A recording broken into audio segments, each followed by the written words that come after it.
Hi, I'm Peyton, and I'm a late diagnosed autistic, and I'm a little congested at the moment, so if I sound sick, that's why.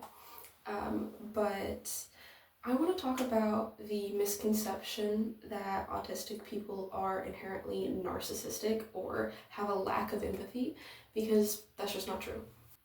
I think people get that idea because autistic people don't process anything the same, really, but specifically emotions and empathy. We process that very differently, and we also communicate those things very differently. So I think there's just a lot of miscommunication between neurotypical and neurodivergent people in general, but especially when it comes to stuff like this. Autistic people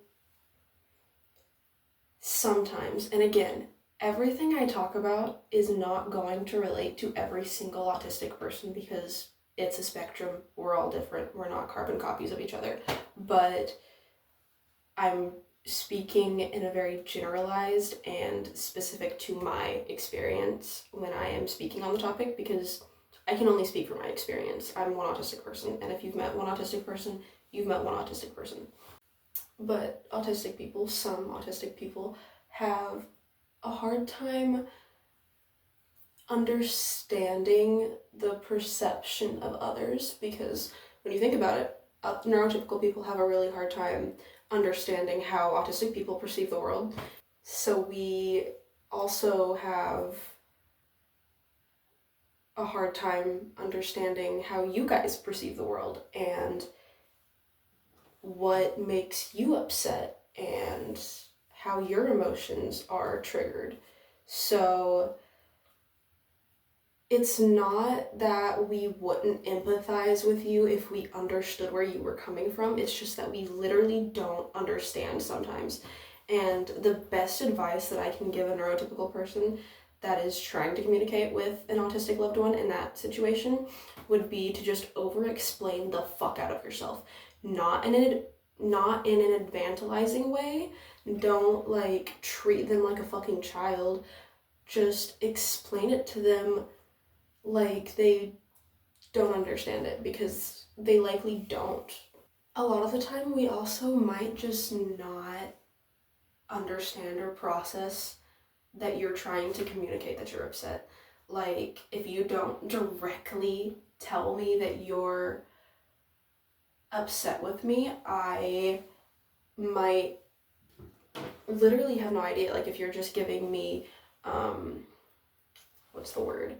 If you're just insinuating that you're upset and trying to communicate that through your body language or just nonverbal communication or verbal communication that's not direct, I might not understand that. Just please, for the love of God, tell me that you're upset with me. Tell me why you're upset with me so that I can apologize or explain myself or something, because I don't know if that you're upset with me a lot of the time if you don't tell me. But on the flip side of that, because I have experienced that so much with certain people, especially new people, I am super, super, super hyper aware of every little thing that they do, the way that they breathe, the way that they move. I'm constantly analyzing everything that they do in social interactions to make sure that I'm not offending them or I'm not making them angry or upsetting them, because I am so scared of doing that, because people never tell me, they never communicate it with me, and I never pick up on that. I need them to tell me that, and they don't, so I'm now consciously super hyper aware of everything, and then I think that people are mad at me when they're not, and that can become incredibly stressful as well. And that's a thing that I see online a lot, is people will explain a trait of their autism, and then somebody will comment on it and be like, actually the exact opposite is a trait of autism. And it's yeah, you're right, it is. But when society constantly tells you what you're doing is wrong and traumatizes you into masking and doing the opposite of what you naturally do, the autism trait can go to the opposite extreme. You can become very hypervigilant of something that you were previously incredibly naive to. So autism symptoms or traits tend to go to one extreme or the other, and both extremes can present in the same person in different situations, if that makes sense. Especially in situations that the autistic person feels comfortable and safe in versus environments that they don't feel safe and comfortable in. Another reason that I think people perceive autistic people as having a lack of empathy or being narcissistic is because we can often have a very strong sense of right and wrong, or a very strong sense of justice.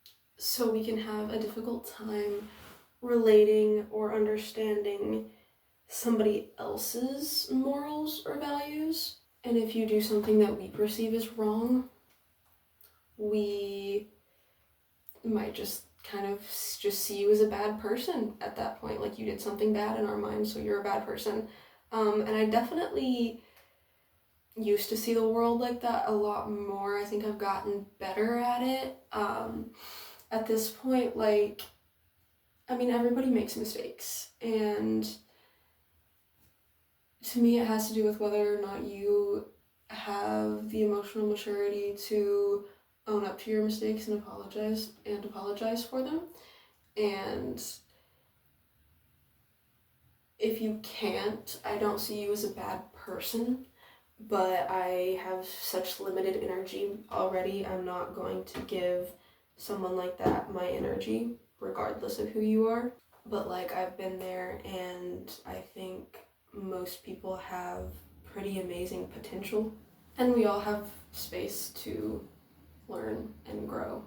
So no one's perfect. But we are constantly taking in more sensory input. We are constantly more overwhelmed, and a lot of us are constantly masking that and suffering in silence for other people's convenience, because we don't want to inconvenience other people. We don't want to stop and ask them to accommodate us, because we don't want to be that burden, because we've always felt like a burden our entire lives, so many of us. So it's just funny to me that so many of us spend so much of our time and energy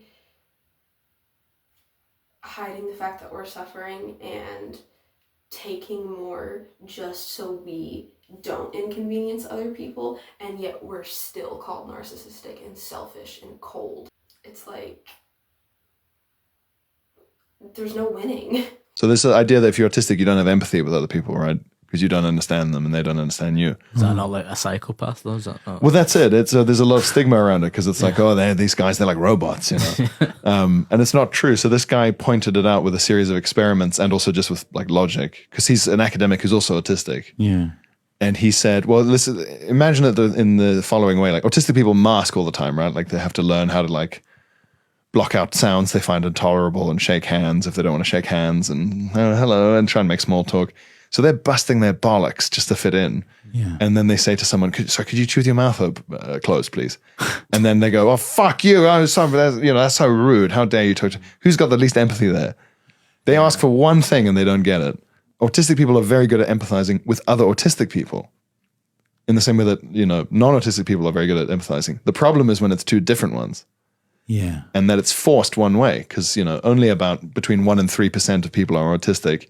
So you're so outnumbered. You will always be forced to speak their language. They will never, ever be forced to speak your language. But I just want people to understand that autistic people don't have a lack of empathy. It's not that they don't care. It's that they don't understand the majority of the time. Please help them to understand. Please communicate with your autistic loved ones, because they're probably going to need you to communicate in a different way with them. But compromise with them. Try, because they are constantly trying. I guarantee it. And it may be a little weird, a little different at first, but communicating with your autistic loved one in a way that they understand is so important. Because can you imagine how lonely it would feel, not only to not have anyone understand you, but not be able to understand anyone around you? I hope this video helped to educate some people, or at least help some people feel less alone. Thank you for watching, and please consider subscribing or leaving a like down below. If not, totally understand. Have a wonderful, blessed day, and lace the fuck up.